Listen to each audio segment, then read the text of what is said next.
fiel Senhor, meu Pai celeste, pleno poder aos teus filhos darás. Nunca mudaste, tu nunca faltaste, tal como eras, tu sempre serás. Flores e frutos, montanhas e mares, sol, lua, estrelas no céu a brilhar. Tudo criaste na terra e nos ares, todo o universo vem, pois, te louvar. Tu és fiel, Senhor, tu és fiel, Senhor, dia após dia, com bênçãos sem fim. Tua mercê me sustenta e me guarda. Tu és fiel, Senhor, fiel a mim. Pleno perdão tu dás, paz e segurança. Cada momento me guia o Senhor, e no porvir, oh, que doce esperança, desfrutarei do teu rico favor. Tu és fiel, Senhor, tu és fiel, Senhor, dia após dia, com bênçãos sem fim.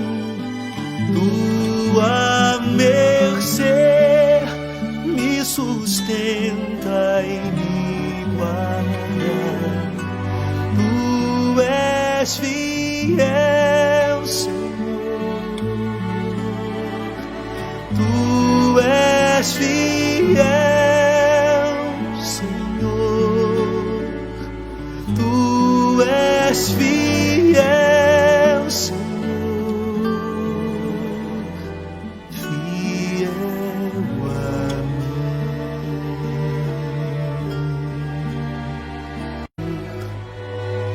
Meu Pai celeste, pleno poder aos teus filhos darás. Nunca mudaste, tu nunca faltaste, tal como eras, tu sempre serás. Flores e frutos, montanhas e mares, sol, lua, estrelas no céu a brilhar. Tudo criaste na terra e nos ares, todo o universo vem, pois, te louvar. Tu és fiel, Senhor, tu és fiel, Senhor, dia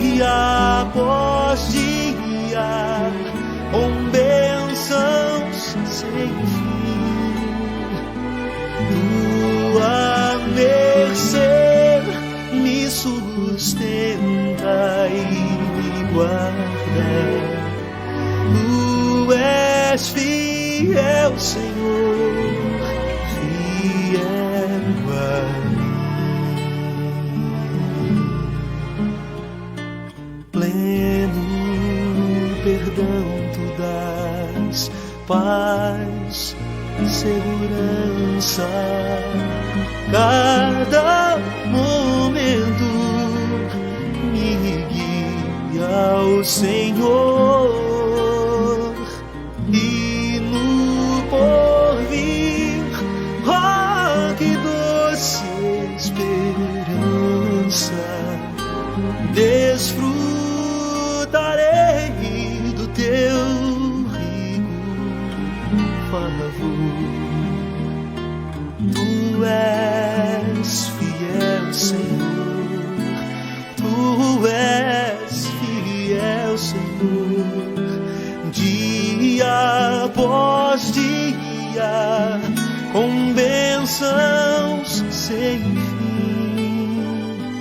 Tua mercê me sustenta e me guarda. Tu és fiel, Senhor, tu és fiel, Senhor, tu és fiel, Senhor, fiel a mim. Amém.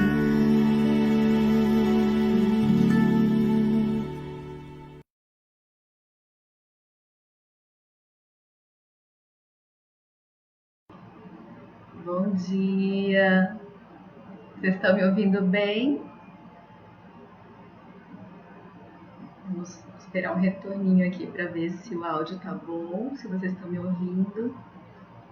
Enquanto isso, bom dia, pastor Deus Edi, bom dia, irmã Zizi, bom dia, Daiane.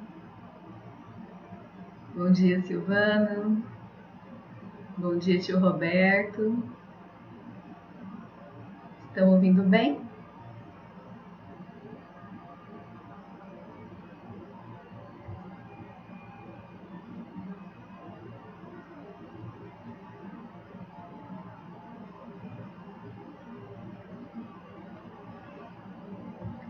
Então, mais uma EBD online aqui, nesse período de quarentena, e aproveitando os recursos para a gente manter uma comunhão, cumprimentar aqui todos os membros da nossa igreja que estão participando dessa EBD. Também quero cumprimentar as pessoas que estão vendo através do YouTube, já não ao vivo, mas a gravação dessa aula. Que essa aula possa ser proveitosa para você, que você possa abrir seu coração para o Senhor e que Ele possa te revelar todo o entendimento das coisas dele, certo? Para quem não nos conhece, quem chegou agora e está vendo depois pelo YouTube, nós somos da Igreja Batista Nacional, nós ficamos em Cuiabá, Mato Grosso. Meu nome é Damares Carvalho, juntamente com meu esposo Edgar. Nós damos aulas na Escola Bíblica Dominical. E nós estamos trabalhando o livro de Marcos e já tem 1 ano e meio, capítulo a capítulo. E agora nós chegamos no sermão de Jesus sobre as últimas coisas. Essa já é a 4ª aula do capítulo 13. Nós tratamos primeiro sobre a destruição do templo, depois sobre o princípio das dores. A aula passada nós tratamos sobre a abominável da desolação. E hoje nós vamos seguir tratando da grande tribulação. Então, se você perdeu essas aulas e é da nossa igreja, você pode entrar no Facebook e procurar os vídeos anteriores, ou se você está no canal Fim dos Tempos, tem uma playlist e que você pode assistir as aulas anteriores também. Fico muito feliz que vocês estão acompanhando e que o Senhor seja louvado pela palavra dele que está sendo espalhada, certo? Então vamos lá começar, irmãos. Bom dia, mamãe. Ó, minha mãe já entrou aqui, está acompanhando cedinho. Então vamos lá.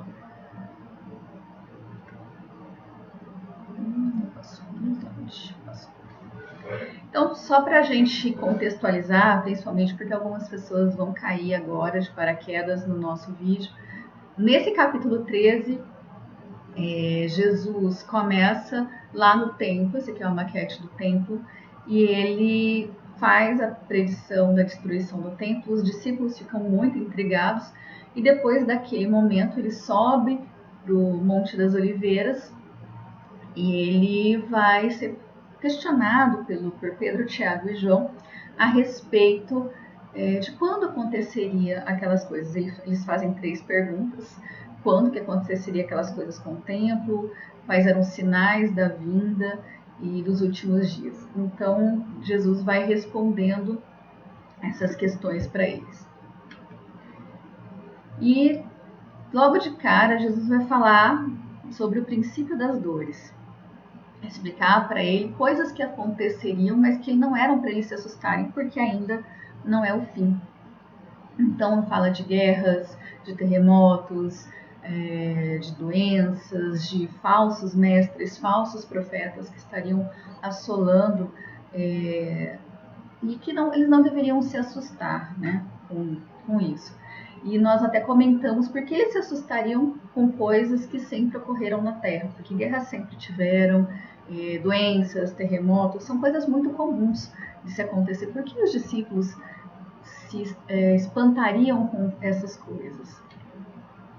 Então a gente trabalhou um pouquinho a questão das fases do trabalho de parto na segunda aula, porque a palavra princípio das dores, essas dores são como dores de parto. Então naquela aula nós fizemos detalhadamente a respeito das fases que quando se aproxima o nascimento eles vão acontecer, né? Deixa eu tirar isso aqui para me atrapalhar. Então nós temos uma fase que quando chega bem pertinho do parto ativo, que é aqui o número 3, que é quando realmente começa o processo de dores mais intensas, de dilatação, mas quando está perto desse processo, o corpo já começa a se preparar, começa a ter algumas contrações, e o que diferencia as coisas é que o ritmo é cada vez mais intenso, as contrações são mais fortes, mais doloridas, e cada vez mais elas vão se intensificando. Então, provavelmente, coisas que sempre aconteceram, como guerras, como tremores de terras, provavelmente quando estiver pertinho do período apocalíptico, provavelmente elas vão estar mais intensas, vão ver uma intensificação dessas coisas. Foi isso que nós trabalhamos. Falamos um pouquinho na aula passada a respeito do Apocalipse, a gente deu um panorama também a respeito de algumas interpretações, de diversas linhas. Falamos sobre principalmente o abominável da desolação, que Jesus já chega comentando a respeito dele, que é uma referência ao livro de Daniel. Nós comentamos, né, sobre os tempos determinados que definem o aparecimento desse abominável da desolação, ou anticristo, ou o homem da iniquidade, ou o homem do pecado, ou o homem vil, conselheiro de Belial, todos nomes dados à mesma figura que já tem o espírito no mundo, mas que também será uma pessoa. E nós conversamos a respeito do que segura o anticristo de aparecer na Terra. Quando Paulo vai explicar isso na carta dos Tessalonicenses, o que ele vai dizer? Ele vai fazer referências ao livro de Daniel, e no livro de Daniel dá os tempos. Então nós sabemos que aqui na estátua de Daniel, cada elemento desse representa um império. E qual é o tempo do abominável da desolação, do anticristo, do homem do pecado se revelar? É após o surgimento desse último reino de barro e ferro, que são os 10 reis. Esses 10 reis estão aqui nesses 10 dedos da estátua, eles estão nos 10 chifres da besta que aparece no livro de Daniel, e eles também são os 10 reis da besta que aparecem no livro de Apocalipse. Então, qual é o período correto do anticristo aparecer? Quando este panorama estabelecido pelo próprio Deus se cumprir.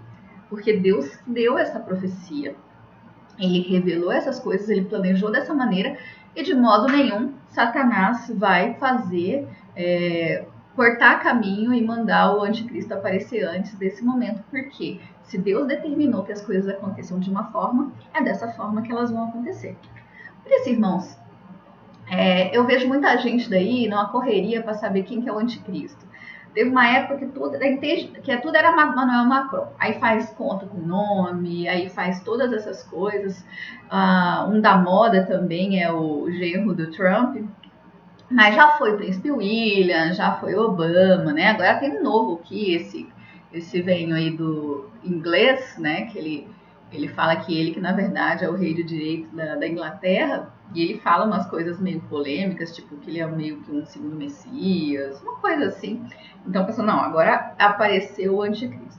O fato, irmãos, é que o anticristo ele não se revela antes que se estabeleça os 10 reis. Então, não adianta ficar procurando o anticristo agora. Ah, não, se o genro de Trump fizer o acordo de paz, vai ser provavelmente ele que é o anticristo, né? Não adianta ficar procurando. Por quê? O primeiro sinal que a gente tem que ver é o cumprimento da estátua de Daniel. O chifre pequeno, ele só aparece depois do estabelecimento dos 10 chifres.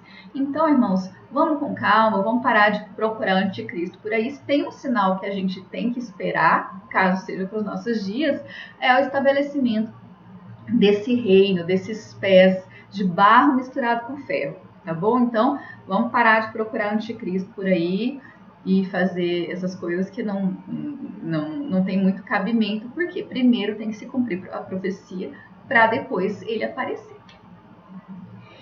E a respeito dos 10 reinos, nós não comentamos na aula passada e eu quero comentar um pouquinho. As pessoas se dividem um pouco a respeito de como seriam esses 10 reis. Então eu pus 2 mapinhas aqui. Deixa eu tirar minha água para cá. De como seria, né? Então aqui eu tenho um mapa do Império Assírio, porque tem muitas profecias a respeito daquela região. Então muitas pessoas acreditam que esses 10 reinos, eles vão ser na região do Oriente Médio, com aqueles reinos Egito, onde foi, naquela região Iraque, toda aquela região ali, formaria novamente o Império Assírio, com 10 reis, mas com um império que influenciaria o mundo todo.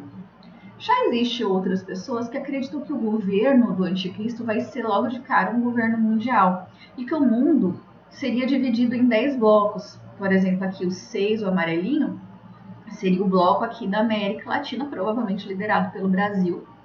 E aí aqui, eu acho que o reino 7, tá vendo de roxinho acima da África, seria onde estaria o Oriente Médio, o Norte da África, essas coisas.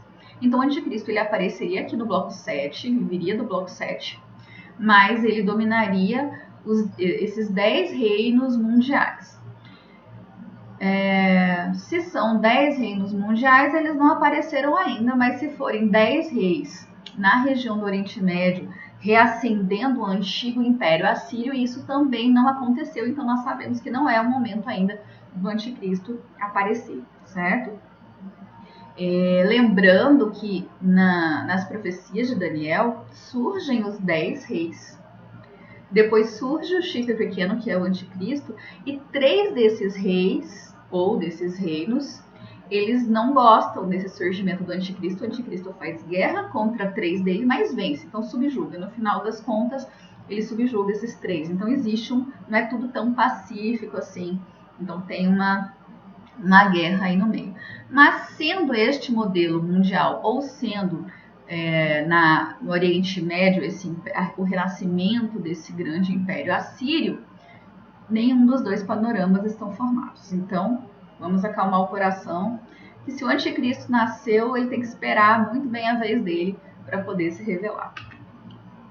Nós comentamos a respeito da última semana de Daniel, e que ela é uma profecia que ela tem um mistério aqui no meio entre a morte de Cristo e o final dessa semana, porque ela não se cumpriu aqui.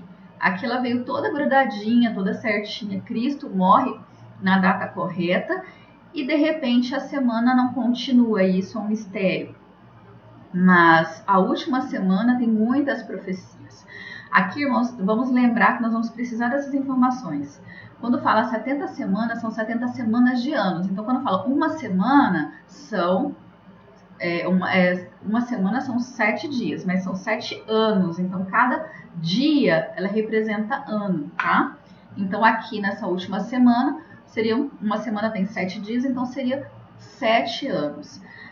Dentro das profecias, essa última semana, ela é dividida em 2 partes. A primeira metade, 3 anos e meio, e a segunda metade, 3 anos e meio. Nós comentamos sobre esses 3 anos e meio, que ele tem referências de várias formas. Nós temos em Daniel, e vai se repetir em Apocalipse, um tempo, tempos e metade de um tempo, 3 anos e meio. Nós temos referências de 42 meses, que são 3 anos e meio. Nós temos referências de 1260 dias, que são os 3 anos e meio.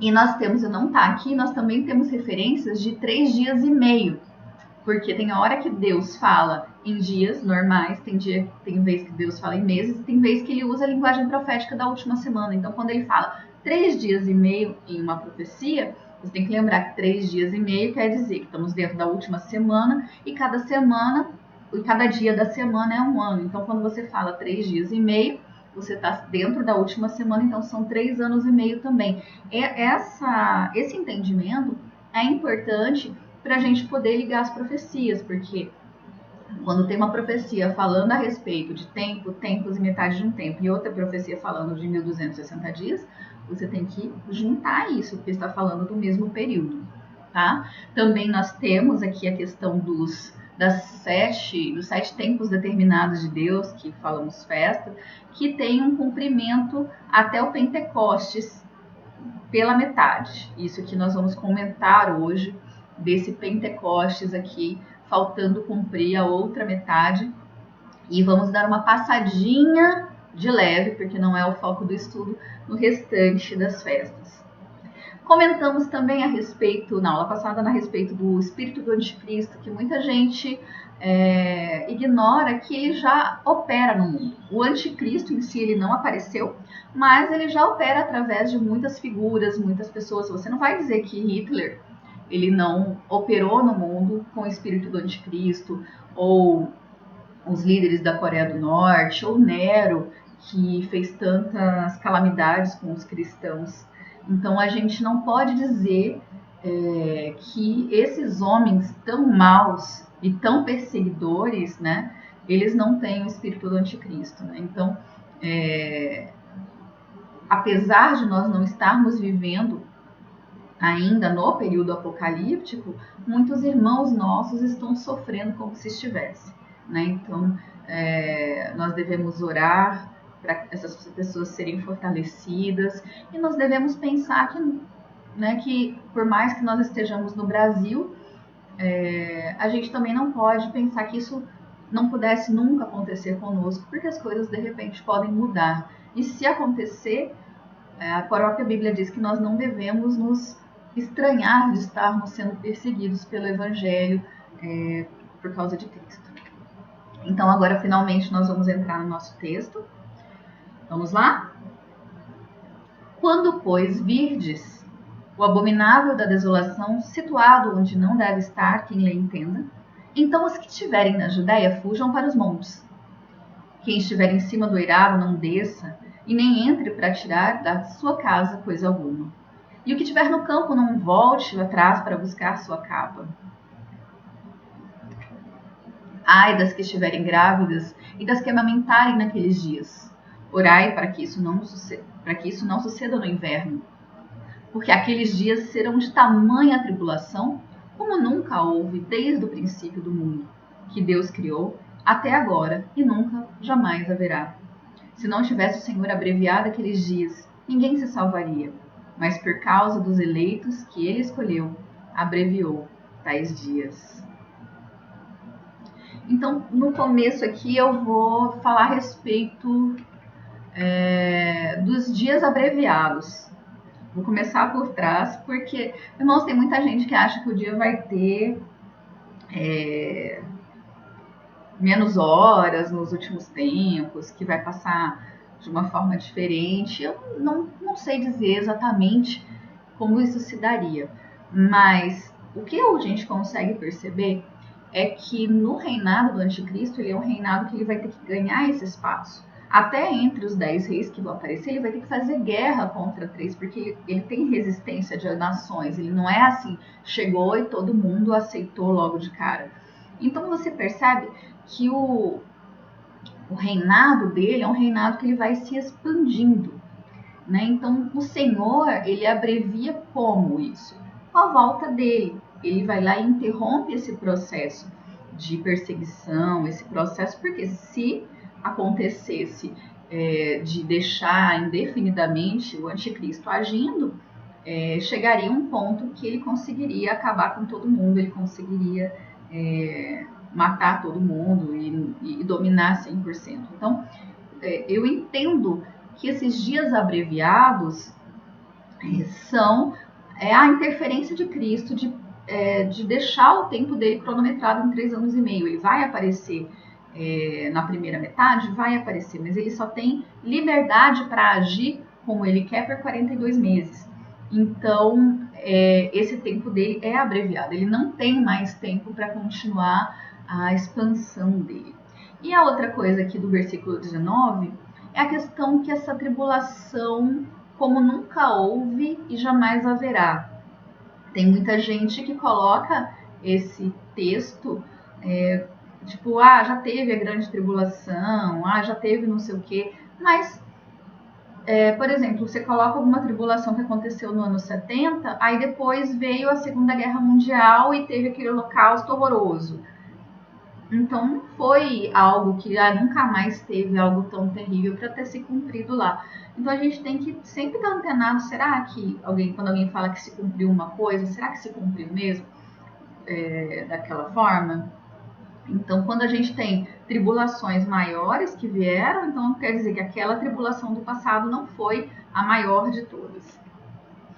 E falando em grande tribulação, nós comentamos na aula passada sobre as linhas, né, escatológicas, que uma delas apenas, né, acredita que a igreja vai ser arrebatada e não passa pela grande tribulação, e a outra parte a maior parte das linhas acredita que vai passar pela grande tribulação, embora no Brasil a ideia predominante em 90% das igrejas é na questão que a igreja sobe antes da grande tribulação.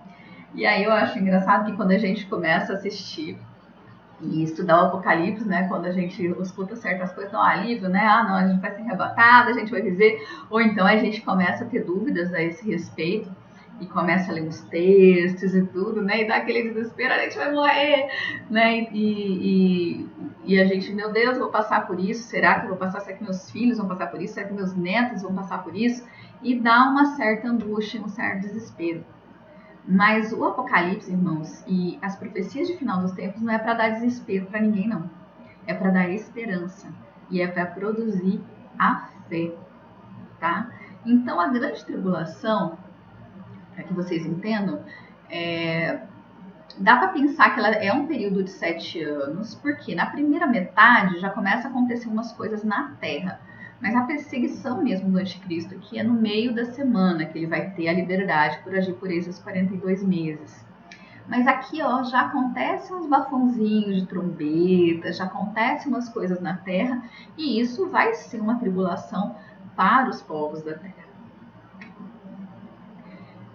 Os que estiverem na Judéia fujam para os montes. Tem muita gente que usa esse texto aqui para dizer que todo o texto de Mateus 13 ou todo o texto de Mateus 24 é só para judeu. O que nós podemos entender aqui? O epicentro da grande tribulação, os acontecimentos eles vão se dar em Jerusalém. Lá é o epicentro. A gente está aqui no Brasil, a gente está longe. O Brasil ele vai ser afetado? Provavelmente vai ser afetado, mas o epicentro dos acontecimentos, os acontecimentos mais fortes, vão acontecer em Jerusalém. Isso aqui é indiscutível, mesmo para quem acredita que o reino da besta ele vai ser mundial, e não só local ali na Síria, mesmo para quem acredita nisso, o fato de que os acontecimentos acontecem ali, na região de Jerusalém, os fatos mais fortes acontecem ali, isso daí não se pode negar. Então essa questão, todo mundo vai ter que fugir às pressas? Todo mundo vai ter que não voltar e pegar a sua capa? Ou apenas os moradores daquela região, ou os cristãos que estiverem naquela região da Judéia? Então, vamos pensar que esse epicentro da situação é lá. Então, se você está querendo mudar para Israel, né, e de repente você viver aí o período do anticristo, você vai ter que fugir. Mas no Brasil, provavelmente, não tem essa fuga, né? Provavelmente vai passar por outros tipos de dificuldades, principalmente no comprar e vender, essas coisas. Outra coisa que acontece muito forte é no final da grande tribulação, quando finalmente a gente já estiver naquela tribulação insuportável, Jesus volta e tem uma batalha aqui nesse Vale de Josafá, que é lá. Então você vê que esses acontecimentos estão concentrados naquela região, né? É aqui que Cristo vai de fato batalhar, não vai ser aqui em Cuiabá que vai ter a batalha do Armagedon, vai ser lá no Vale do Megido, lá em Israel. E aí eu fico pensando, por que será que aquela tribulação vai ser tão grande que como nunca houve e nunca jamais haverá? Será que as torturas que vão acontecer, as mortes vão ser maiores? Porque as atrocidades, irmãos, já estão acontecendo desde o começo. Só você ver como é que morreu os apóstolos, você já vê que o negócio foi feio. Então não tem morte pior do que já foi inventado e que os cristãos já passaram. Então provavelmente essa grande tribulação ela é grande porque ela vem acompanhada de catástrofes naturais que vão deixar a Terra numa situação desconfortável e também pela amplitude dessa perseguição, porque não vai ser tão localizada assim. O domínio desse último império ele vai ser um pouco mais abrangente, né? Então é isso que a gente pode pensar, porque pensa assim, o que os cristãos pessoalmente, cada um passou, aquilo foi a grande tribulação na vida dele, e não tem como ser pior do que aquilo. Então as mortes mais dolorosas e mais terríveis, pessoas jogadas em óleo quente, né? Então se isso já acontecia, então eles não vão inventar uma técnica nova que faça você sofrer mais, né? Então provavelmente são as mesmas coisas que já acontecem, mas num contexto de catástrofes mandadas por Deus e na questão da expansão do reino da vida.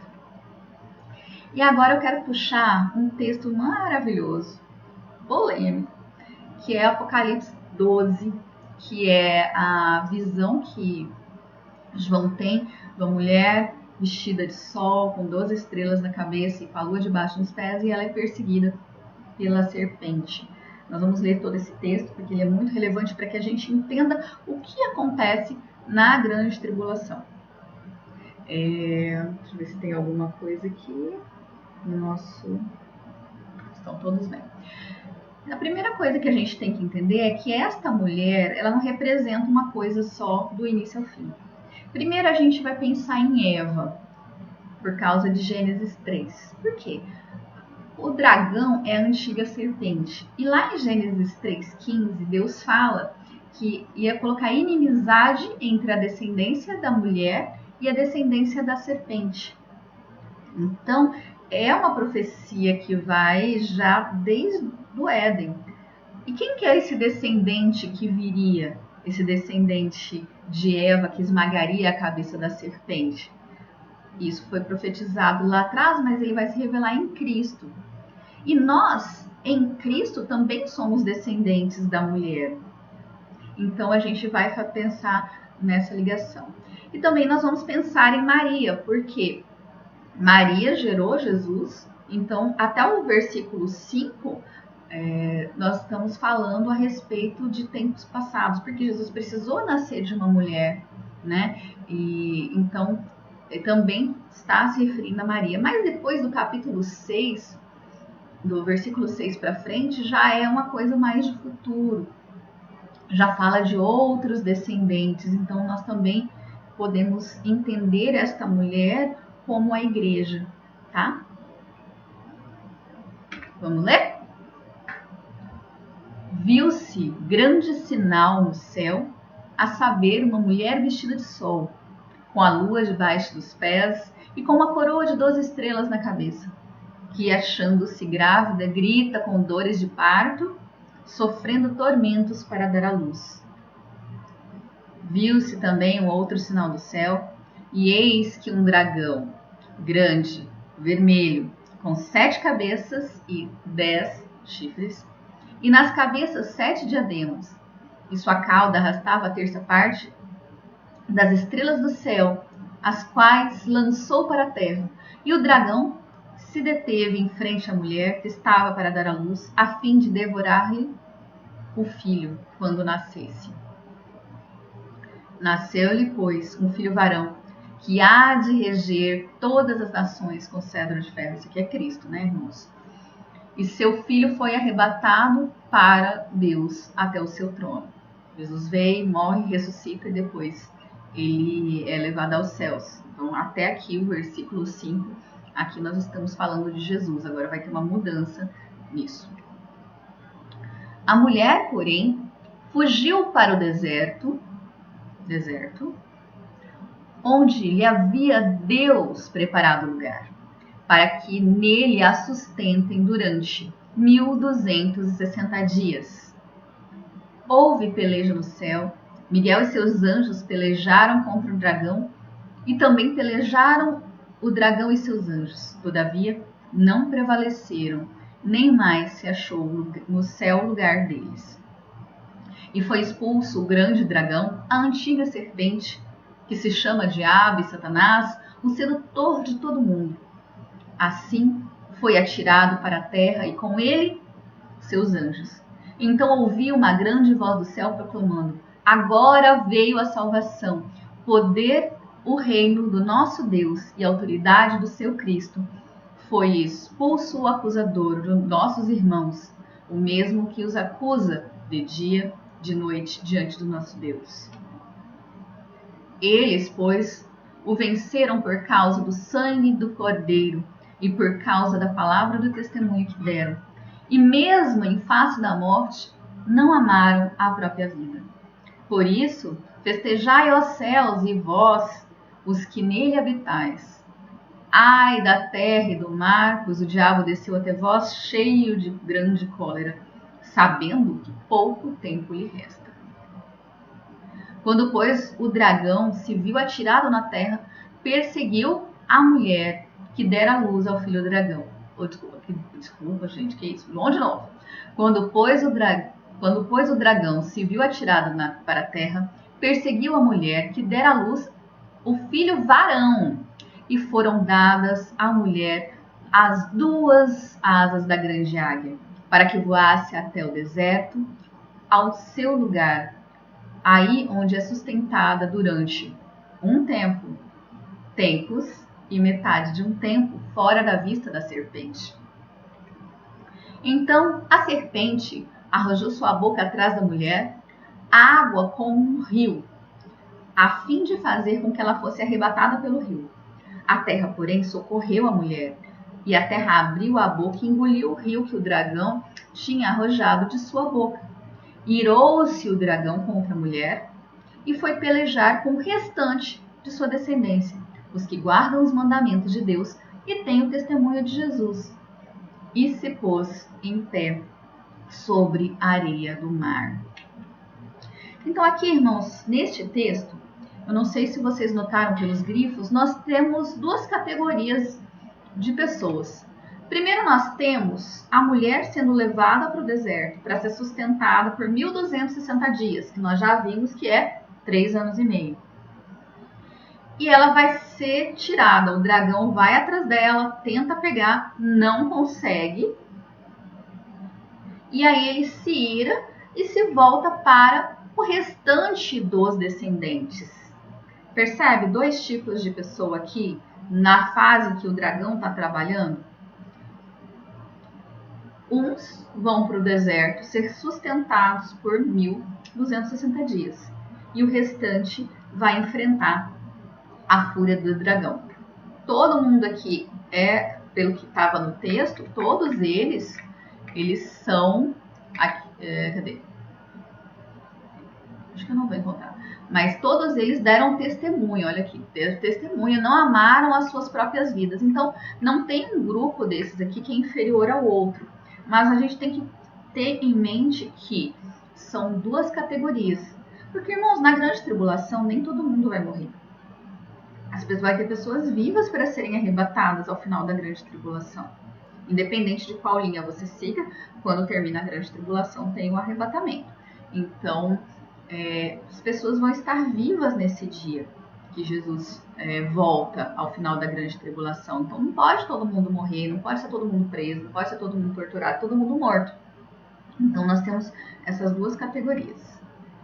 E é interessante que nós também temos 2 igrejas interessantíssimas aqui.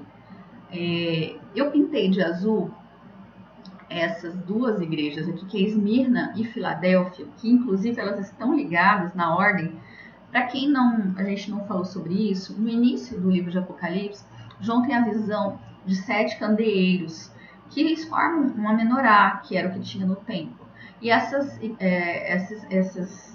7 candeeiros, eles estavam representando as 7 igrejas da Ásia. 7 é um número que fala da plenitude. Então, apesar de Deus ter escolhido 7 igrejas pontuais que tinham um contexto que Deus ia usar para profetizar para a última semana,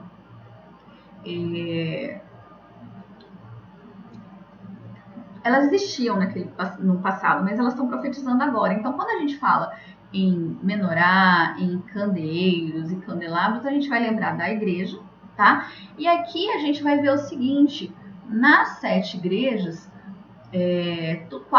5 igrejas Deus tem repreensões fortes contra ela. E 2 igrejas não tem nenhuma repreensão, que é a igreja de Esmirna e a igreja de Filadélfia. Nessa aqui não tem repreensão. São os 2 candeeiros que estão em pé diante do Senhor. Eles não estão caídos, eles não têm, Deus não chama eles ao arrependimento porque eles estão acesos. Deus dá alguns conselhos, né, a eles, mas eles não estão caídos, eles não estão em pecado para ter que arrepender desses pecados. E olha que interessante, também esses 2 que não estão caídos também tem 2 tipos. Em Esmirna, o conselho vai ser: ser fiel até a morte e dar-te-ei a coroa da vida. Em Filadélfia, vai ser: te guardarei na hora da provação. Filadélfia, Deus fala que ele é fraco, né? Que Filadélfia é fraca, mas que ele seria guardado. E Esmirna vai ter esse conselho de fidelidade até a morte para receber a coroa da vida, que vai ser a ressurreição. Então, você tem 2 igrejas que não estão caídas, e uma passa pela morte e a outra é guardada da morte. E é interessante, o que eu queria falar nesse texto, inclusive da carta à Filadélfia, é que muita gente se pega nesse te guardarei da hora da aprovação para dizer que só a Filadélfia que vai ser arrebatada. Irmãos, há 7 igrejas, é uma mensagem só para a igreja. Você não pode ficar separando desse jeito. E não dá para fazer uma teologia com base neste termo, porque olha só o que ele significa. Aqui é o print do aplicativo do Números Strongs. Então, olha o que significa. É uma preposição primária denotando origem, o ponto de onde a ação ou movimento precede. Pode ser de ou de dentro de. Ó, dentro de. Então, pode ser fora de, mas assim, a primeira coisa que tem, o primeiro significado é dentro de. Então, você vai ter Bíblia que vai trazer te guardarei da hora da aprovação, e vai ter tradutor que vai traduzir te guardarei na hora da provação. Quer dizer, você está dentro da provação e Deus te guarda dentro desta provação. Tá? E aqui vamos puxar novamente o versículo 13 de Apocalipse 12 para falar que essa mulher ela recebe 2 asas da grande águia para que ela voe até o deserto e ali ela vai ser sustentada por um tempo, tempos e metade de um tempo, que nós já sabemos que é 3 anos e meio. Por que eu vou frisar nessas 2 águias da grande águia? Porque Deus não joga a conversa fora, irmãos. Deus, ele, quando usa determinados termos, ele quer que você lembre do que você já leu na Bíblia em outras passagens, para que você faça a conexão desses termos e entenda os contextos. E nós vamos ter essas águias da grande águia lá no contexto da saída do povo hebreu do Egito. Deus fala o seguinte: tendes visto o que fiz aos egípcios, como vos levei sobre asas de águia e vos acheguei a mim. Então, o que está sendo falado aqui? O que seria essa asas da grande águia? É a operação milagrosa, sobrenatural, que Deus vai fazer para fazer essa proteção. Os hebreus estavam indo lá, escapar dos egípcios, chega de frente para o Mar Vermelho, Faraó vem com os exércitos e, tipo, se esses exércitos alcançassem os hebreus, acabou ali, né? Ia todo mundo morrer, ia ser todo mundo voltar para ser escravo. E aí, como que essa asa de águia aconteceu? Deus abre o mar para que eles passem em terra seca. Então, quando a gente pensa em asas de águia, a gente está falando de uma ação sobrenatural de Deus. Então, para esta mulher, ela ir para esse deserto, para ser sustentada por Deus no deserto, durante esses 3 anos e meio, que são os 3 anos e meio finais, que é dentro da grande tribulação, porque vai ter essas pessoas que serão protegidas dentro da grande tribulação, no deserto, e serão sustentadas por Deus.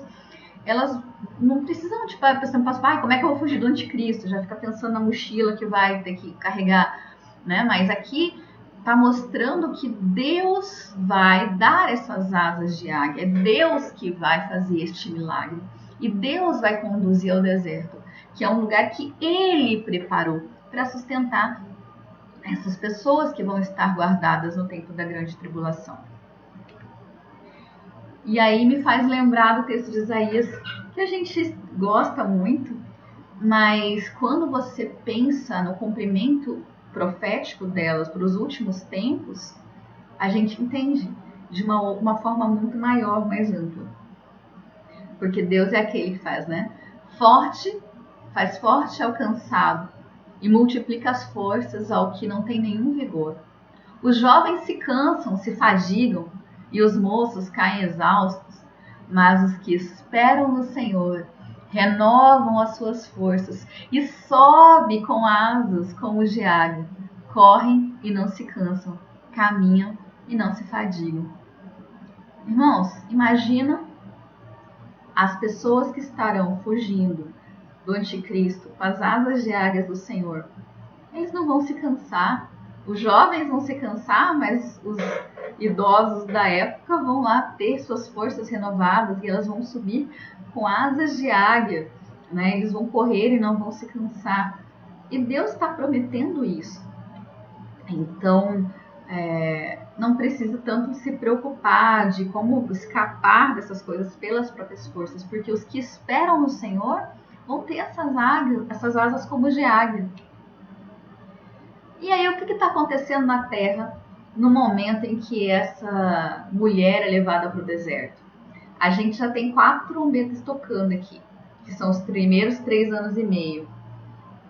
Então, a gente tem saraiva do céu na primeira trombeta, e essa saraiva ela vai estragar a erva verde na terra.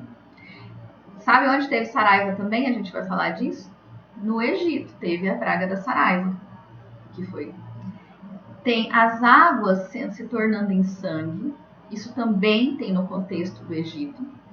São coisas que aconteceram no Egito como alerta para Faraó e para aquele povo dos egípcios, para que os hebreus fossem libertados. Então aqui são anúncios, são avisos. E da mesma forma que isso aconteceu lá no Egito, também ele volta a acontecer. Os mesmos sinais que aconteceram na libertação do povo hebreu acontecem no fim dos tempos também. A terceira trombeta cai uma estrela, acho que é estrela, na água, e ela se torna amarga, ela se torna venenosa, então muitas pessoas morrem porque as águas vão ser feridas. E por último, já no momento dessa mulher ser guardada no deserto, acontece que a 1/3 da lua, do sol e das estrelas eles vão sofrer. Então já vai ter um problema aqui. Então a gente vê que a terra vai estar assolada principalmente por falta de água, porque a água se transforma em sangue e a água que sobrou vai ficar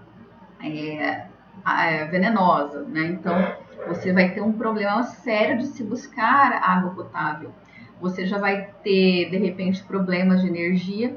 Primeiro porque caiu as saraivas, a gente não sabe onde que essas saraivas vão pegar. Então pode ser que em muitos lugares fiquem sem energia elétrica por causa desse primeira trombeta que toca. Então imagina um caos de uma sociedade, de repente, várias partes do mundo sem energia elétrica. Se essas águas se tornam sangue, se tornam esquisitas, pode ser que afete hidrelétricas também, né? Na questão até de quem tem teto solar, na quarta trombeta, que já começa a afetar Sol, luas e estrelas, né? Um pedacinho, só com uma amostra, né? Uma amostra do que vai acontecer com o Sol e a lua das estrelas, também já vai afetar a energia solar. Então, este é o contexto das coisas que estão acontecendo. Lembrando que os selos aqui, a gente sabe que os selos, o quinto selo é o meio da semana, porque é a partir do quinto selo que as testemunhas começam a ser mortas.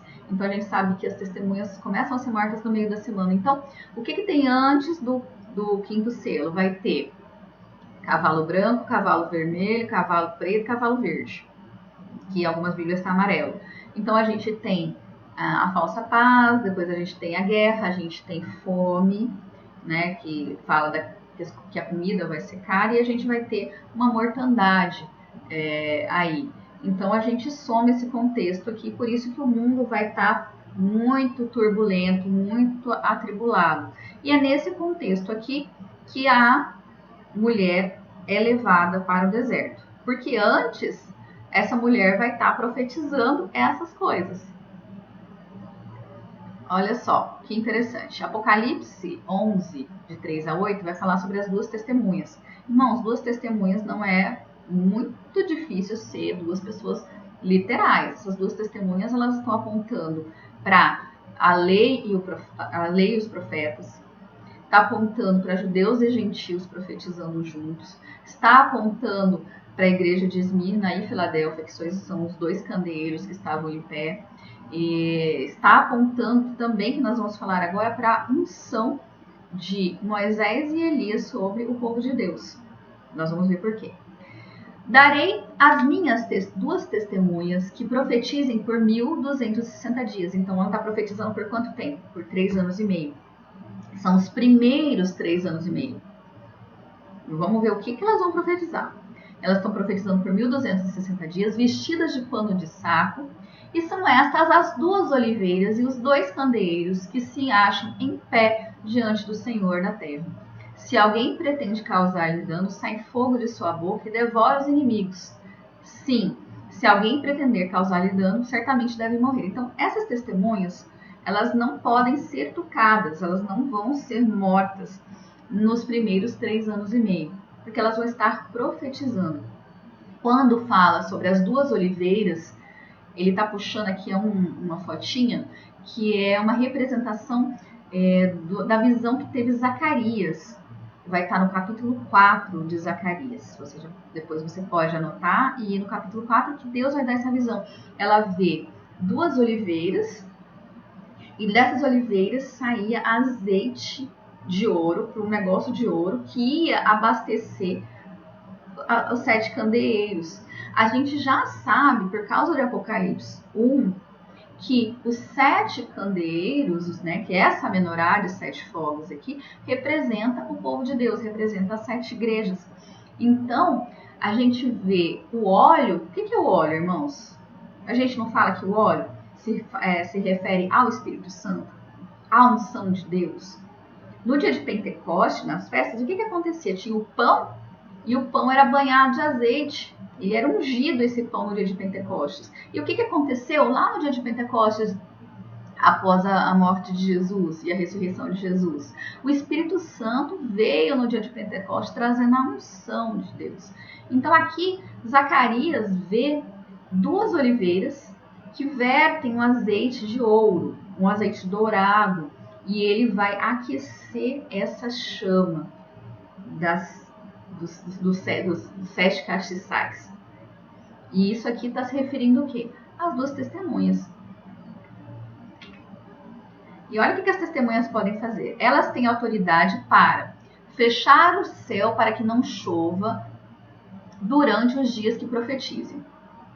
Tem autoridade também sobre as águas para convertê-las em sangue. Lembra da trombeta, da segunda trombeta, que é para água em sangue? Bem como ferir a terra com toda sorte de flagelos, tantas vezes quanto quiserem. Então aqui, irmãos, olha só. Quem fechou o céu para que não chovesse foi Elias. Se você olhar lá em Reis tem isso, mas se você quiser ver uma referência no Novo Testamento, você vai ver em Tiago 5:17 que Elias orou e fechou o céu por quanto tempo? 3 anos e meio. Então, além das águas se tornarem sangue, também essas testemunhas do Senhor, elas vão ter a unção para poder orar e não chover. Então, mais problema de água aí. Mais problema de água. E a outra autoridade vai ser sobre flagelos e pragas, como converter as águas em sangue. Então, eu entendo que na primeira parte ela está se referindo a Elias, a um tipo de unção parecida com a unção de Elias. E na segunda parte aqui você tem algo muito parecido com o que aconteceu com Moisés, porque Moisés ia lá e profetizava e tocava o cajado e as coisas aconteciam. Então, as testemunhas, elas vão estar profetizando o quê? Elas vão estar anunciando os flagelos que vêm nas trombetas. Elas serão as pessoas que estarão tocando essas trombetas. Serão o povo de Deus com esta unção que fará essas profecias. Por isso que quando elas são mortas depois, a terra se regozija, porque o povo agorento, né, fica falando que vai converter água em sangue, a água fica mesmo. Vamos matar esse povo, que é isso, param de profetizar e param de acontecer catástrofes, né? Então, o mundo se alegra com a morte das testemunhas no meio da semana, porque se você para o profeta, não tem profecia ruim para mim, né? Então, vamos ficar felizes que não vai acontecer nada de mal, porque agora as testemunhas foram mortas. E aí, Moisés e Elias, a gente também tem uma coisa muito interessante para ligar sobre essas 2 categorias de pessoas, sobre 2 testemunhas. Elias, ele profetiza, ele fecha o céu por 3 anos e meio, mas depois, quando volta a chover, ele é perseguido por Jezabel e ele vai para o deserto, ele foge para o deserto e ele é sustentado por Deus no deserto por quanto tempo? 3 anos e meio também. Tem um episódio, para quem não conhece essa história, que até Deus manda até corvo levar comida para Elias, né? E tem outras situações também, Deus provê tudo para Elias no deserto. Elias, então, é a voz que clama no deserto. Qual era a mensagem de Elias que depois caiu também sobre João Batista? É uma mensagem de arrependimento. É uma mensagem de trazer o povo ao arrependimento. A mesma mensagem que vai ser pregada para as 7 igrejas, porque 5 delas estão caídas, então você vai precisar que elas recebam essa mensagem de arrependimento. E Moisés, ele está no contexto de saída dos hebreus do Egito para Canaã. E o Apocalipse, ele é mais ou menos assim também, porque é a história dessa saída para herdar a nova Jerusalém, a nova Canaã. E então, outra coisa interessante que a gente também pode fazer relação com Esmirna e Filadélfia é que Elias, ele não conheceu a morte. Para quem não conhece a história, no final da história dele, ele é arrebatado vivo ao céu no carro de fogo. Ele não passa pela morte, ele é arrebatado.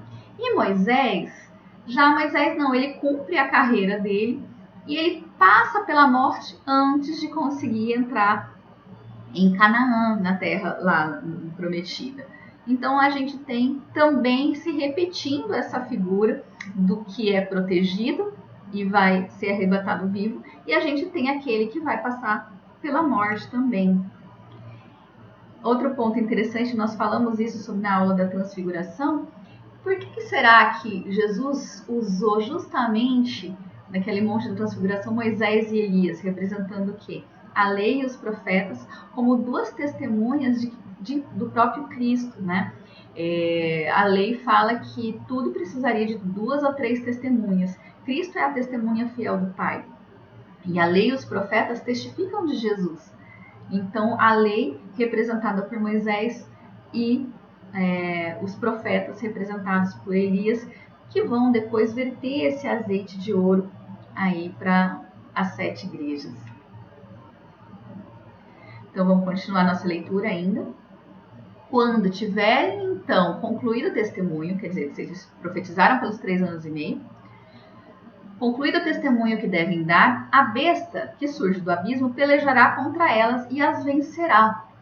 E seu cadáver ficará estirado na praça da grande cidade, que espiritualmente se chama Sodoma e Egito, e onde também seu Senhor foi crucificado. Onde o Senhor foi crucificado? Não foi lá em Jerusalém? Não foi lá em Israel?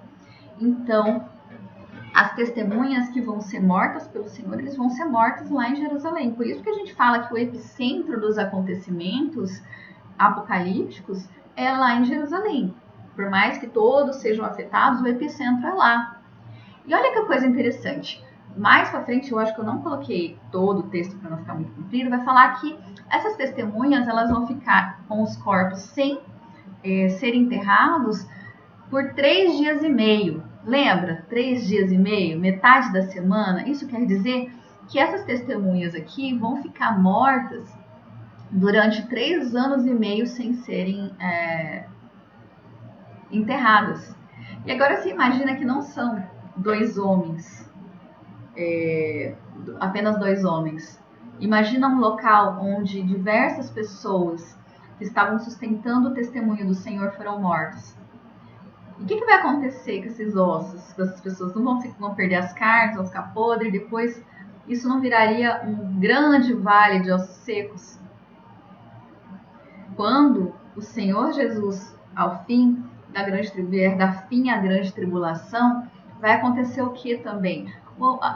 A ressurreição dos corpos. Então imagina aquelas pessoas, aqueles ossos sem ser enterrados, e as pessoas que estão ali, que tem a marca da besta, que são do reino da besta, presenciando uma cena muito parecida com o Vale dos Ossos Secos, das carnes, dos tendões voltando. Só que dessa vez não será um profeta, né, profetizando o Filho do Homem, que vai profetizar, porque é assim que é falado lá em Ezequiel, né? Filho do Homem profetiza nos ossos secos. Quem é o Filho do Homem que vai profetizar e chamar as testemunhas de vem? É o próprio Cristo. Então, assim, imagina, você pode ler agora o Vale dos Ossos Secos e imaginar a cena que os habitantes daquela região vão ver ao final dessa segunda etapa dos 3 anos e meio, quando as testemunhas do Senhor ressuscitarem os seus corpos, né? Outra coisa interessante, a gente sempre tem que voltar nas festas, né? A última festa de todas é o dia de expiação. E Hebreus é um livro que deixa muito claro que Jesus, ele está como sumo sacerdote pela ordem de Melquisedeque, fazendo a expiação por nós. Então, o que acontecia aqui, irmãos? Tinha a festa da Páscoa com ázimos, primícias, Pentecoste. Depois ficava um tempão sem festa, sem tempos determinados. E já quando ia para a segunda etapa, o dia mais importante era o dia da expiação, que era quando uma vez por ano o sacerdote ele entrava no Santo dos Santos, que só o sumo sacerdote entrava lá dentro, e uma vez por ano só. E ele ia fazer expiação pelo povo. Então, por mais que as festas começaram lá na Páscoa, o dia que o povo realmente tem os seus pecados expiados e são libertos deste pecado, é no dia da expiação, é o dia mais importante. E no texto de Hebreus fala que Cristo entrou no Santo dos Santos, e quando ele sair de lá, é a volta de Cristo com os nossos pecados expiados. É muito bonito isso. Enquanto ele está lá dentro, ele está trabalhando como nosso advogado. Ele está intercedendo pelos nossos pecados, oferecendo o seu próprio sangue lá dentro para a expiação dos nossos pecados. E quando ele sair de lá, nós seremos completamente livres do pecado. Por isso que nós ainda, por mais que nós somos de Cristo, por isso que nós ainda temos uma dupla natureza. Nós temos a natureza de Cristo, mas também nós temos a nossa natureza pecadora. Por isso que nós ainda temos que lutar contra a carne. Mas quando o Senhor Jesus vier sair do Santo dos Santos, nós seremos transformados, nós seremos verdadeiramente livres de todo o pecado. E por que eu coloquei essa imagem aqui?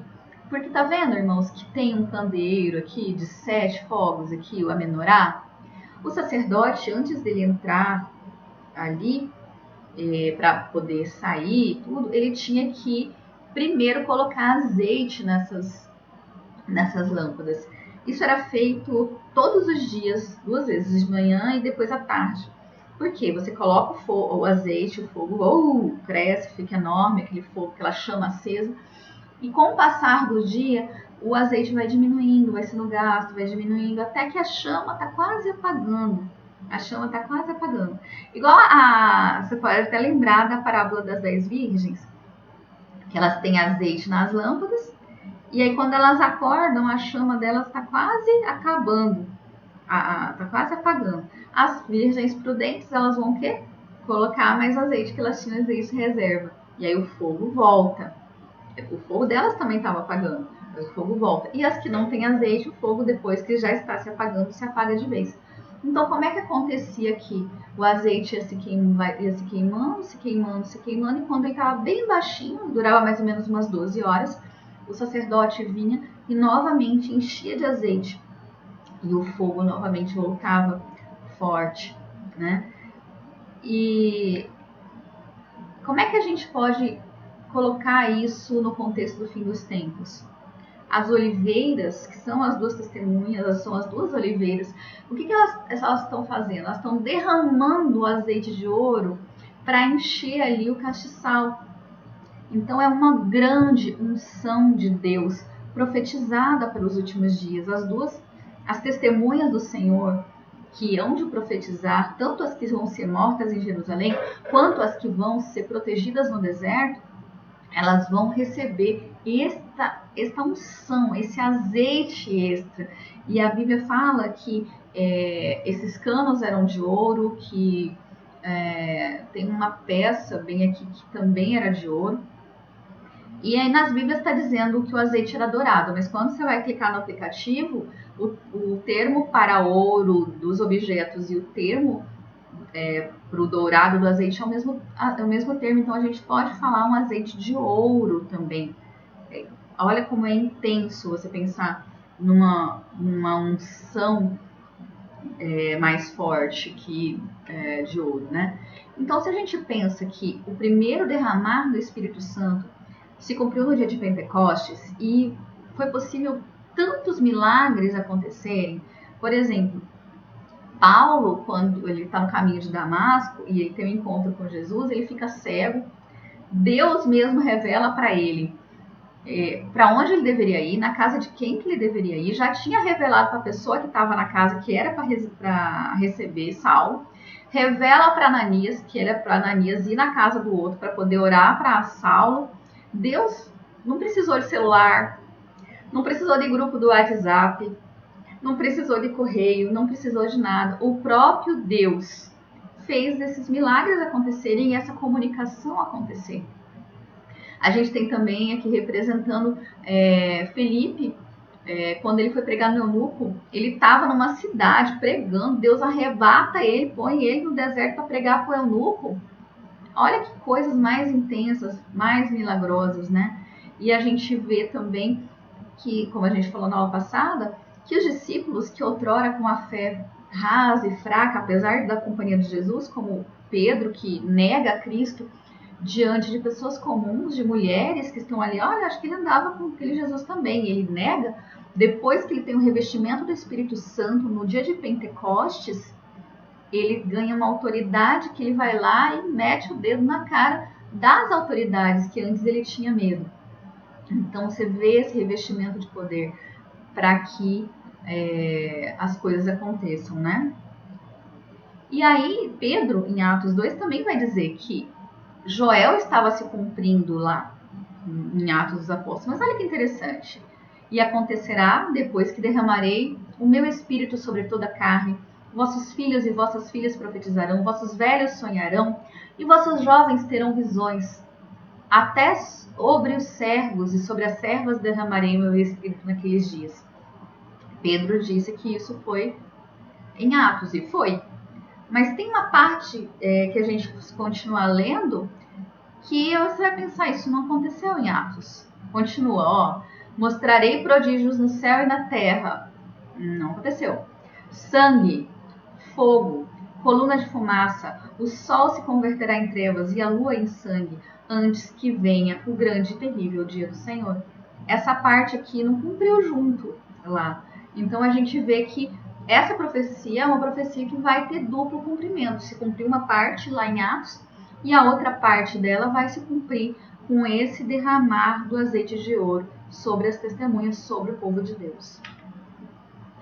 E diante disso, eu preciso me preparar para a grande tribulação?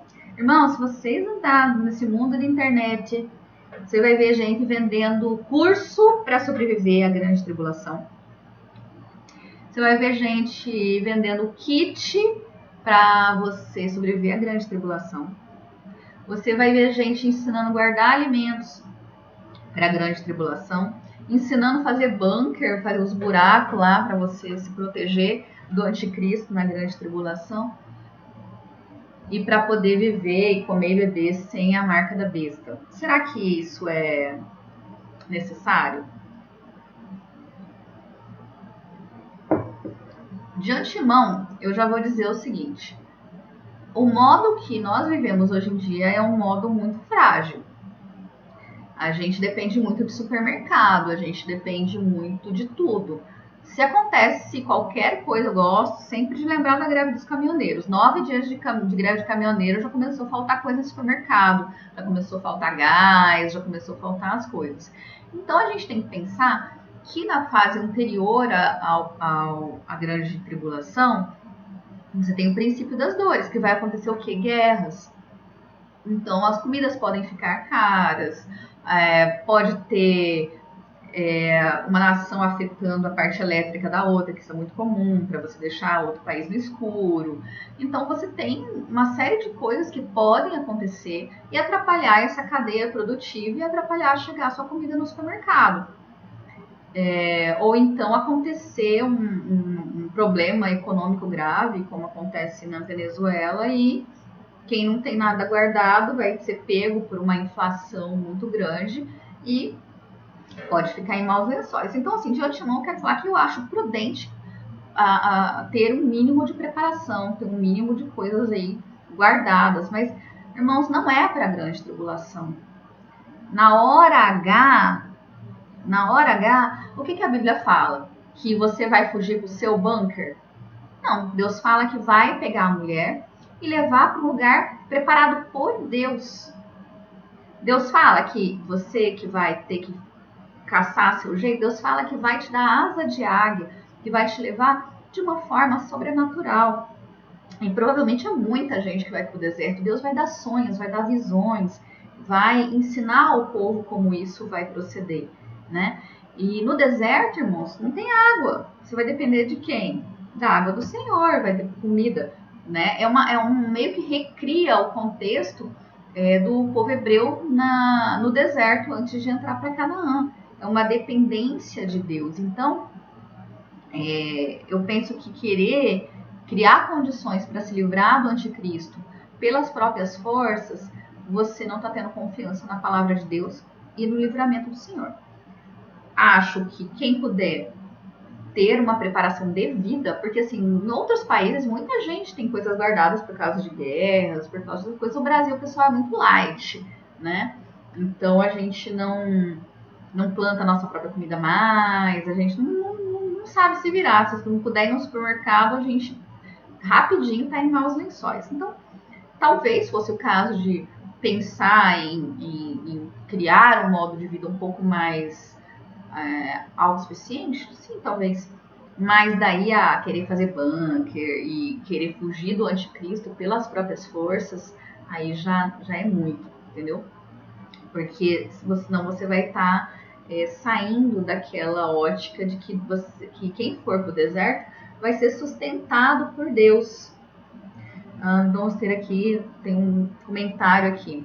Só um detalhe, a Rose está falando para nós. Na Venezuela, o governo retirou os estoques de alimentos da população com a desculpa de distribuir e acabou não distribuindo e nem devolvendo. Pode acontecer. A pessoa vai lá, se prepara toda para a grande tribulação, mas antes que possa usar seus alimentos podem ser confiscados. Então, apesar de você poder ser um pouco prudente, você ter um certo preparo, não para a grande tribulação, mas para a vida, para a próxima greve de caminhoneiros, para o próximo problema econômico, para a próxima guerra mundial, sei lá. Para a grande tribulação, irmãos, não. Para a grande tribulação é na mão do Senhor, é nas mãos de Deus que isso acontece. E essa preparação aqui que a gente tem que ter, irmãos. A preparação do que Efésios 6 fala, né? Do capacete da salvação, a fé, a verdade, a justiça. Nós temos que estar fortalecidos na fé. Porque quem estiver no período da grande tribulação, o que vai precisar é de fé. Porque hoje nós vivemos com azeite bem baixinho. Então a gente vê pouco milagre, a gente vê pouca coisa. Então a gente tem que lembrar que o nosso Deus é o Deus que teve compaixão de uma multidão e multiplicou os alimentos. Esse é o nosso Deus. Nós temos fé que Deus faria isso por nós, por compaixão, não nos deixaria com fome e multiplicaria. Deus tem poder de multiplicar os pães. Esse é o Deus que nós cremos. Então, nós precisamos realmente fortalecer a fé e ler a palavra e pensar que Deus pode prover todas as coisas como no passado. O nosso Deus foi o Deus que deu poder, né? Tem poder sobre os mares, as tempestades. A gente não estudou Jesus acalmando a tempestade? Ele pode fazer isso, né? Por nós. Então, se a nossa fé não estiver forte, não estiver ativa, como nós creremos que Deus é bom e lembrarmos que Ele é poderoso para fazer milagres que foram feitos no passado? Deus é o mesmo Deus de Atos dos Apóstolos. Deus é o mesmo Deus de Moisés, é o mesmo Deus de Elias. Ele é o mesmo Deus. Então, se nós dizemos que nós cremos nesse Deus e que nós cremos na sua palavra, nós temos que crer que é possível que milagres desta magnitude aconteçam conosco, né? O nosso Deus é o Deus de Elias, que foi lá, enfrentou os profetas de Baal, pôs o sacrifício lá, encheu de água e Deus manda fogo do céu. Deus manda fogo do céu e consome o sacrifício, consome toda aquela água. Nós temos que crer nesse Deus, irmãos. É nesse Deus que nós temos que crer. Nós temos que estar com o nosso coração cheio de fé. Irmãos, eu trouxe esse aqui, eu mandei, quem está no grupo do WhatsApp recebeu ontem. E por mais que ele esteja no momento em que o azeite está bem baixinho, Deus ainda faz milagres. Essa aqui é a história do irmão André. E ele, na década de 50, quando a cortina de ferro estava muito intensa, ele decidiu levar Bíblias para a União Soviética. E ele tinha um Fuscazinho e ele encheu o Fusca de Bíblias. E ele decidiu atravessar a fronteira e contrabandear essas Bíblias. E ele foi orando para o Senhor, dizendo: Senhor, o Senhor é o Deus que deu vista aos cegos. Agora, Senhor, faça com que esses que enxergam não vejam. E ele foi parado na fronteira. E aqueles homens abriram o Fusca, revistaram o Fusca e não enxergaram as Bíblias. e ele passou pelaquela fronteira. Irmãos, olha que coisa mais esplendorosa e maravilhosa. E quantos livramentos de Deus e quantas coisas acontecem hoje de milagres ainda na fase que o nosso azeite está, ó, pequenininho. E será, irmãos, que nós temos fé para ler um texto como Isaías 41 e crer que Deus aplicaria esse texto a nós? Vamos ler juntos? Vou tomar uma água.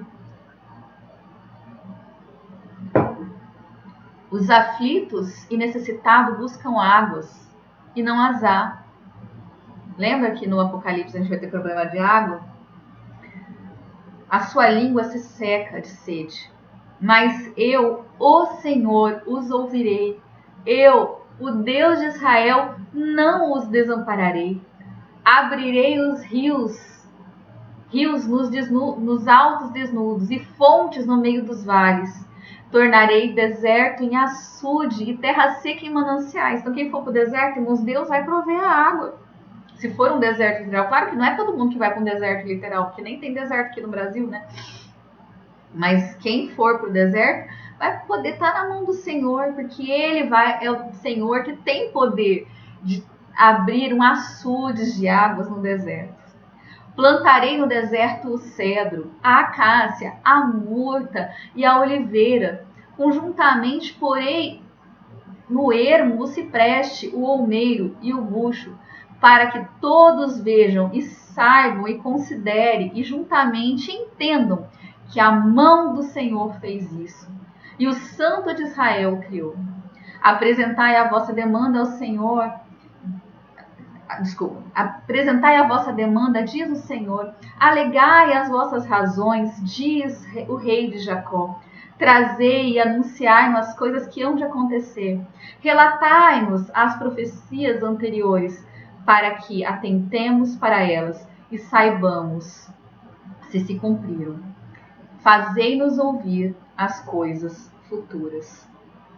Irmãos, nós temos que crer nessas profecias, nós temos que crer nesse Deus que não deixaria os seus servos desamparados sem água. Lá no deserto, com os hebreus, Deus fez brotar água da rocha.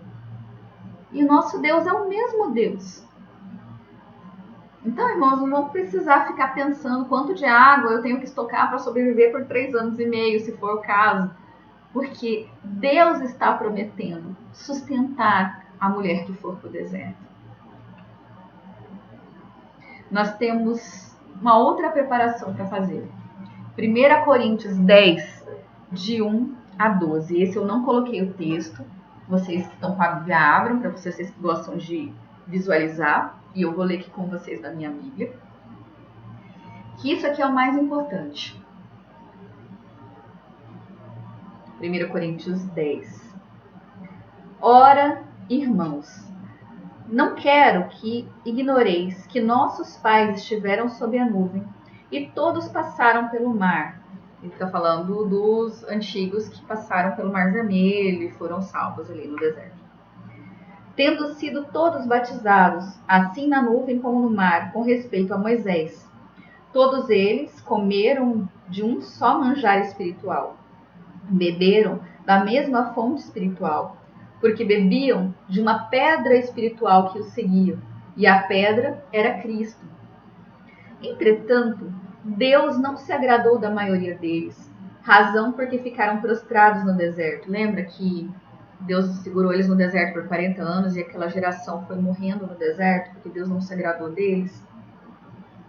Ora, essas coisas se tornam exemplo para nós. Essas coisas se tornam exemplo para nós, a fim de que não cobicemos as coisas, mas como eles cobiçaram. Essa parte deles cobiçaram é quando Deus mandava o maná para eles e eles estavam com saudade das carnes dos Egito, da época do Egito, das cebolas do Egito. Claro, irmãos, que quem for para o deserto ser sustentado por Deus não vai comer lagosta, né? Então, é uma coisa mais útil. Então, aqui é uma fala para que a gente não tenha essa cobiça pelas coisas do mundo né, e ter saudade do nosso modo de vida, esse tipo de coisa. Porque naquele momento lá, não vai ter ninguém trabalhando como agora, né? Vai estar todo mundo em prol da causa do Senhor. Não vos façais, pois, idólatras, como alguns deles, porquanto está escrito: o povo assentou-se para comer e beber e levantou-se para se divertir. Não pratiquemos imoralidade, como alguns deles fizeram e caíram num só dia 23.000. Não ponhamos o Senhor à prova, como algum deles que fizeram e pereceram pelas mordeduras da serpente. Isso aqui é aquele episódio que aparecem as serpentes, morde o povo, e aí Moisés tem que fazer uma serpente de bronze e levantar. E quem olhava para essa serpente era Saul, que já representava Cristo se fazendo maldição no madeiro para salvar a humanidade. Versículo 10. Não murmureis como eles murmuraram e foram destruídos pelo exterminador. Agora presta atenção no 11. Essas coisas lhes sobrevieram como exemplos e foram escritas para advertência nossa, de nós outros, sobre quem o fim dos séculos tenham chegado. Tem outras versões que falam que é para o final dos tempos, os últimos tempos, os fins de quem está vivendo o fim dos tempos. Esse versículo aqui. Aquele, pois, que pensa estar em pé, veja que não caia. Agora, olha que promessa legal também no versículo 13, que não estava previsto, mas eu vou ler o 13 também. Não vos sobreveio tentação que não fosse humana, mas Deus é fiel. Não permitirá que sejais tentados além de vossas forças. Pelo contrário, juntamente com a tentação, vos proverá livramento, de sorte que possais suportar. Então, além de Deus não deixar ninguém ter tentação além das suas forças, ele vai dar mecanismos de escape. Ele vai dar, aqui como está dizendo, ele vos proverá livramento, de sorte que possais suportar. Ele vai te dar maneiras de você suportar. Ele não vai te dar uma tentação acima das suas forças. E se talvez a tentação que vier sobre você hoje seria além das suas forças hoje, Deus vai derramar o Espírito dele para que você possa resistir a todas essas coisas. Então, se a gente tem uma preparação para fazer, irmãos, então é uma preparação de fé, de a gente, quando for ler as Escrituras, a gente sempre tentar trazer e nos enxergar naquela situação e lembrar que é o mesmo Deus, que por mais que a gente viva numa situação que essas coisas não aconteçam, o nosso Deus é o mesmo Deus. E a outra coisa é nós pegarmos esse exemplo das pessoas que estavam no deserto, e não cometermos os mesmos erros que eles. Essa aqui é a preparação fundamental. Porque se você tiver uma fé trabalhada, e se você estiver atento aos erros que eles cometeram para não cometer igual, você já está muito preparado. E aí, o que vai acontecer então, aqui um resuminho? Mulher no deserto por 1.260 dias, sendo preservada nos últimos 3 anos e meio. E a outra parcela das testemunhas dando sua vida livremente, por vontade, se entregando à morte em Jerusalém, e como testemunhas, e ficando mortos os 3 anos e meio seguintes, enquanto essa outra parte está protegida no deserto.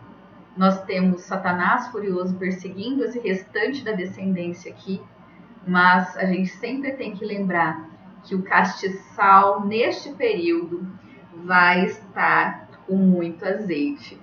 E é interessante que a gente tem algumas pessoas que falam que o Espírito Santo vai ser tirado da terra nesse período, né? Mas eu vejo que as profecias apontam para um grande derramar do poder de Deus, para se completar a segunda etapa da profecia de Joel, e também para que as pessoas tenham fé o suficiente para ser salvas pelas asas da grande águia. E aí também, né, irmãos, a gente tem que lembrar do Salmo 91. O Salmo 91 é um salmo que o pessoal fala que é o salmo de proteção, mas se você pensar num contexto mais complicado, de flagelos caindo sobre a terra, e pragas, e fomes, e perseguição dessas coisas, a gente vê que o Salmo 91 faz muito mais sentido. Vamos abrir aqui, também não coloquei o texto. Vocês acompanhem nas suas Bíblias, Salmo 91, ou escutem com atenção. Nós vamos ler o Salmo. O que habita no esconderijo do Altíssimo e descansa à sombra do Onipotente, diz ao Senhor, meu refúgio, meu baluarte, Deus meu em quem confio, pois ele te livrará do laço do passarinheiro e da peste perniciosa. Cobrir-te-á com suas penas sob suas asas. Estarás seguro na verdade, e sua verdade é pavês e escudo. Não te assustarás do terror noturno, nem da seta que voa de dia, nem da peste que se propaga nas trevas, nem das mortandades que assolam ao meio-dia. Caiam 1000 ao teu lado e 10.000 à tua direita, tu não serás atingido. Somente teus olhos contemplarás e verás o castigo dos ímpios. Pois disseste, o Senhor é o meu refúgio. Fizeste do Altíssimo a tua morada, nenhum mal te sucederá, praga nenhuma chegará à tua tenda, porque aos seus anjos dará ordens a teu respeito, para que te guardem em todos os seus caminhos. Eles te sustentarão nas suas mãos, para não tropeçares em alguma pedra. Pisará o leão e a áspide, que é uma cobra. Calcarás os pés o leão e a serpente. Serpente, que vai ser o dragão depois, né? Porque a mim se apegou com amor, eu o livrei. Poloei a salvo, porque conhece o meu nome. Ele me invocará e eu lhe responderei. Na sua angústia, na sua tribulação, né? Angústia, eu estarei com ele, livrá-lo-ei e o glorificarei. Isso aí é quando nós tivermos os corpos glorificados. E saciá-lo-ei com longevidade e lhe mostrarei a minha salvação. A palavra salvação aqui é a mesma palavra para Jesus, a mesma raiz de Jesus. E te mostrarei a minha salvação. Mensagem de hoje, irmãos, é mensagem de esperança, mensagem de confiança no Senhor. Deus não é um Deus que vai nos dar tentações e provas além de nossas forças. E eu fico sempre pensando, né, no início de estudos de Apocalipse, a gente fica muito assustado com dragão, com besta, mas é muito maravilhoso também quem tiver o privilégio de passar por tudo isso e poder ver essas obras tão grandiosas no fim dos tempos e participar disso e ver o cuidado de Deus conosco de uma forma tão explícita, tão sobrenatural e tão poderosa. E eu creio que da mesma forma que a gente pensa nos apóstolos, que eles não trocariam as mortes que tiveram e tudo que eles passaram por ter uma vida medíocre, nós também, se for o caso de estarmos lá, se for a nossa geração, se for com a gente também tem que pensar que as maravilhas de Deus serão tão maiores do que todo o mal que estará acontecendo naquele momento. E é uma história que a gente já sabe o desfecho é maravilhoso. É ressurreição de corpos, é corpos glorificados, é arrebatamento, Cristo vindo sobre as nuvens com poder e glória e fazendo justiça aos santos. É uma história com um final extremamente feliz para todos nós. E que você tenha sido abençoado hoje, que Deus te abençoe, que aumente a sua fé, que o Senhor te guarde, que o Senhor prepare seu coração para transmitir essa mensagem, talvez para gerações futuras que vão precisar dela, e que ela fique também no seu coração para as tentações e provações que nós passamos no nosso dia a dia, que às vezes, dentro de um contexto de comparação com grande tribulação, talvez pareça pequeno, mas nós precisamos aumentar a nossa fé em Deus, A gente tem que crer nesse Deus do impossível e nessa proteção, e que até as provações que Ele permite que a gente passe são para exercitar a nossa fé, como nós lemos no domingo passado, né? Que é para que nós nos tornemos perfeitos, a gente ser purificado e limpo. Nós somos provados pelo fogo, nós somos purificados por esse fogo que são as provações. Então, até quando o Senhor nos permite, nos deixa passar por tribulações e provações, é para o nosso bem. E Ele tem muito a fazer e muito a trabalhar nas nossas vidas. Amém? Eu vou deixar um pouquinho mais com vocês a música do João Alexandre, Tu És Fiel, porque é a mensagem que nós temos que segurar hoje, que a mercê do Senhor nos guarda. Tá bom? Vou ficar aqui ouvindo com vocês mais um pouquinho. Um bom domingo para vocês.